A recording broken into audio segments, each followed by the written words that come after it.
आषाढी एकादशीसाठी वारीची लगबग सुरू झाली की मला हमखास आठवतात ते डॉक्टर गोडबोले. मध्यंतरी काही वर्ष माझी बदली पुण्यात झाली होती, तेव्हा त्यांच्याशी माझी ओळख झाली होती. डॉक्टर गोडबोले हे पुण्यातील एक प्रथितयश डॉक्टर. कर्वे रोडला त्यांचं हॉस्पिटल होतं आणि डेक्कनला बंगला. प्रॅक्टिस जोरात चालली होती. आमची ओळख गेल्या 4 वर्षातलीच.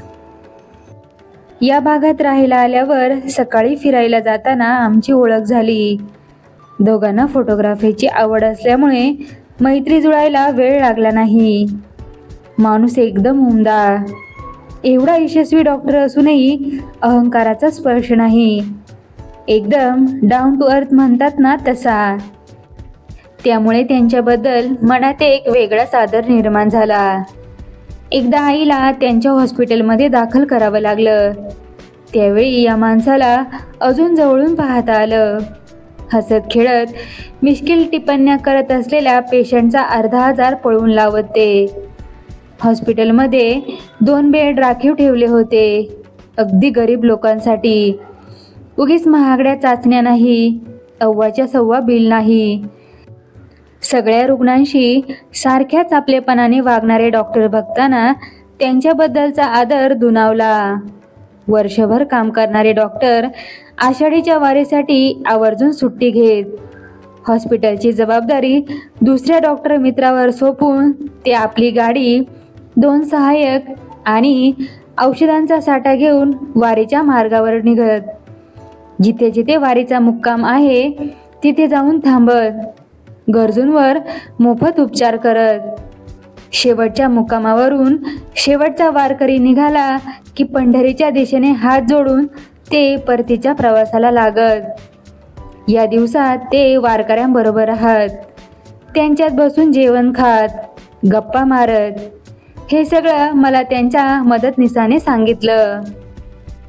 म्हणून यावेळी मी डॉक्टरांबरोबर वारीला जायचं ठरवलं. फोटोग्राफीसाठी येऊ का असं विचारल्यावर त्यांनी चला की म्हणून परवानगी दिली. माऊलींच्या पालख्या पुण्यातून बाहेर पडल्यावर आम्हीही गाडीतून निघालो. गप्पांच्या ओघात मी म्हणालो, डॉक्टर तुमचं खरंच कौतुक आहे.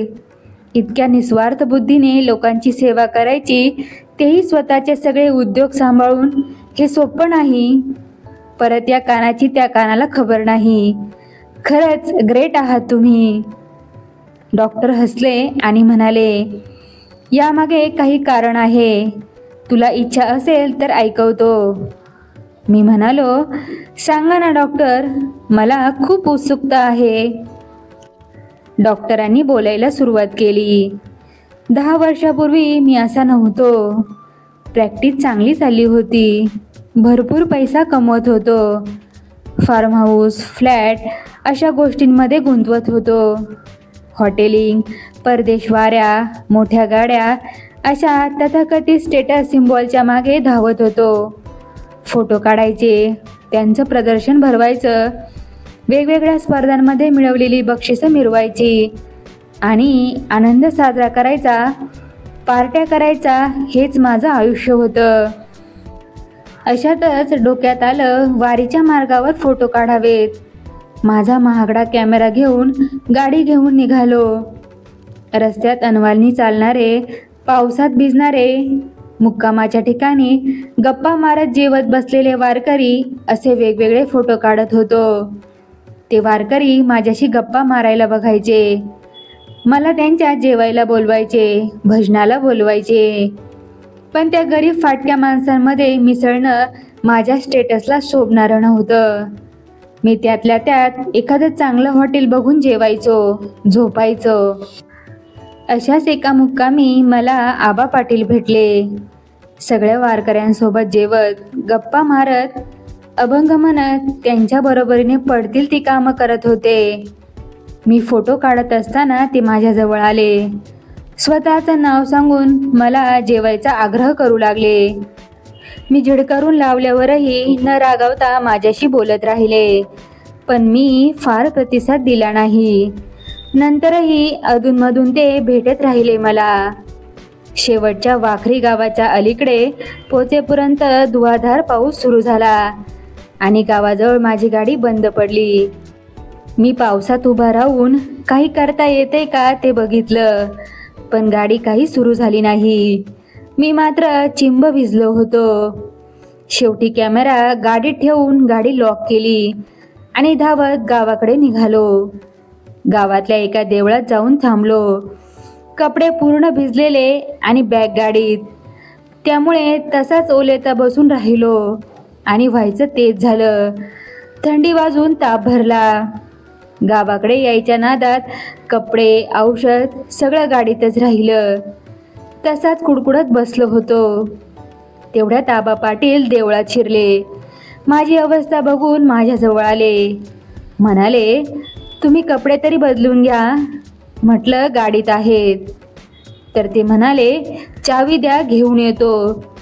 पण विचाराला, कोण कुठला हा अडाणी माणूस, याला गाडीची चावी कशी देऊ? त्यांना माझे विचार कळले असावेत. त्यांनी त्यांच्या गाठोड्यातला सदरा आणि धोतर काढून दिलं आणि ते म्हणाले, हे घाला, ओले बसू नका. मी नाईलाजाने कपडे बदलले. त्यांनी त्यांच्याकडची तापाची गोळी दिली. मी जेवलो का याची चौकशी केली. मी काही खाल्लं नाही म्हटल्यावर त्यांनी त्यांच्याकडच्या शिऱ्यामधून थोडा तांदूळ काढला. मागच्या बाजूला आडोसा बघून बाकीच्यांनी चूल पेटवली होती. त्यातच विनंती करून थोडी पेज बनवली आणि मला आणून दिली. गोळी खाऊन घेतल्यावर मला थोडं बरं वाटलं. पाटील बाजूलाच बसून राहिले होते. आता मला यांच्याशी बोलायची इच्छा झाली. कुठे राहता, काय करता वगैरे विचारून झाल्यावर म्हणालो, किती वर्ष वारी करताय? तर ते म्हणाले, आईबापाच्या कडेवर बसायचो तेव्हापासून. एकही वर्षही वारी चुकवली नव्हती त्यांनी. मला आत्तापर्यंतच्या वागण्याची मलाच लाज वाटायला लागली होती. त्यांची क्षमा मागून मी त्यांना म्हणालो, मी तुमच्याशी नीट बोललोही नाही आणि तरी तुम्ही न रागावता माझ्यासाठी एवढं केलं. ते हसले आणि म्हणाले, आज 60-65 वर्ष वारी करतो आहे. अशा कारणांहून रागावलो तर ही सगळी वर्ष फुकट गेली म्हणायची. वारीत यायचं ते नुसतं पांडुरंगाला भेटायचं नाही, ते तर कधीही येऊ शकतो. इथं माणसांमध्ये मिसळताना त्यांच्यातला देव दिसतो. माणसं कळायला लागतात. आपण कुठे आहोत ते समजतं. एकमेकांशी गप्पा मारताना लोकांची दुःख कळतात. मिळून मिसळून एकमेकांच्या मदतीने काम करायची सवय लागते. दुसऱ्यांना सांभाळून कसं घ्यायचं हे कळतं. वारी म्हणजे माणुसकीची शाळा असते. सगळ्यात महत्त्वाचे म्हणजे अहंकार गळून जातो. मी कोणीतरी मोठा आहे, खास आहे ही भावना मनात राहत नाही. आणि माऊलींच्या दर्शनाला जाण्यापूर्वी हाच अहंकार सोडून जायचं असतं ना. इथं सगळे एकमेकांना देवा किंवा माऊली हाक मारतात. दुसऱ्या जीवामधल्या देवत्वाची जाणीव सतत मनात जागी राहते आणि मग आपोआपच नम्रपणा येतो अंगात. त्यांचं हे बोलणं ऐकून मी खजील झालो होतो. आता परत ताप चढायला लागला होता. घरी जाणं गरजेचं होतं, पण गाडी चालवायची ताकद माझ्यात नव्हती. आबांनी खिशातून मोबाईल काढून एक फोन केला. मग मला म्हणाले, रात्रीपर्यंत व्यवस्था होईल घरी जायची. मी आश्चर्याने त्यांच्या तोंडाकडे बघतोय हे बघून ते म्हणाले, माझा मुलगा येतोय गाडी घेऊन. मी म्हणालो, तुमच्याकडे गाडी आहे? ते हसायला लागले आणि म्हणाले, 3 आहेत. भली मोठी शेती आहे, फळबागा आहेत.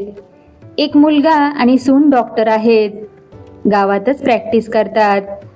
दुसऱ्या मुलाने शेतीचा अभ्यास केला आणि आता शेतात नवे नवे प्रयोग करतो. तो आल्यापासून पीक जोमदार येतात. फळं पण बाहेरच्या देशात पाठवतो तो. माझं तोंड अजूनच वासलं. एवढं सगळं असूनही तुम्ही या लोकांबरोबर राहता, खाता? ते म्हणाले, हो माझ्यासारखे कितीतरी असतील या वारीत. स्वतःचं मूळ विसरायचं नसेल तर माणसानं वारीला नक्की यावं. रात्री गाडी आली. मी निघालो तसे तेही माझ्याबरोबर गाडीत बसले. मी म्हणालो, हो उद्या तुम्हाला दर्शन घ्यायचं आहे पांडुरंगाचं, तुम्ही कशाला येता? वारी अर्धवट राहील तुमची, पांडुरंग रागावेल. तसे खो खो हसत म्हणाले, अहो देव आहे तो, रागवायला तो काय माणूस आहे तुमच्या माझ्यासारखा? मुलगा गाडी चालवेल, तुम्हाला काही लागलं तर कोण बघेल म्हणून येतो. आणि दर्शनाचं म्हणाल तर तुम्हाला अडचणीत एकटं सोडून घेतलेलं दर्शन मला आणि माझ्या पांडुरंगालाही आवडायचं नाही. तुम्ही निर्धास्त राहा. मला पुण्याला सोडून माझा फोन नंबर घेऊन ते बापलेक लगेच घरी निघाले. आग्रह करूनही थांबले नाही. 2 दिवसांनी त्यांचा फोन आला. माझ्या तब्येतीची चौकशी करून म्हणाले, तुम्हाला आनंदाची बातमी द्यायला फोन केला. मुलाला नव्या शेतात विहीर खोदताना पांडुरंगाची मूर्ती मिळाली. आषाढीलाच. तुम्हाला टोचणी राहील मला दर्शन घेता आलं नाही याची, म्हणून सांगायला फोन केला. मी स्तब्ध झालो. ते एका वारीनं माझं आयुष्य, माझी मतं संपूर्ण बदलून टाकली. माझ्या विचारांची मलाच लाज वाटायला लागली. तेव्हापासून मी बदललो आणि दरवर्षी वारीत जाऊन त्या सगळ्या भक्तांमध्ये मिसळायला लागलो. जेवढी जमेल तेवढी लोकांची सेवा करायला सुरुवात केली. डॉक्टरांची गोष्ट ऐकून मीही भारावलो. नकळत पांडुरंगाला हात जोडले. बाजूने जाणाऱ्या वारकऱ्यांच्या टाळचिपळ्याच्या तालातला जयघोष कानावर पडला. विठ्ठल विठ्ठल विठ्ठल विठ्ठल. आपणा प्रत्येकाच्या जीवनात कठीण प्रसंगी पांडुरंग हजर असतोच आणि याची जाणीव आपल्याला काही काळानंतर होत असते. जय जय राम कृष्ण हरी, जय जय राम कृष्ण हरी.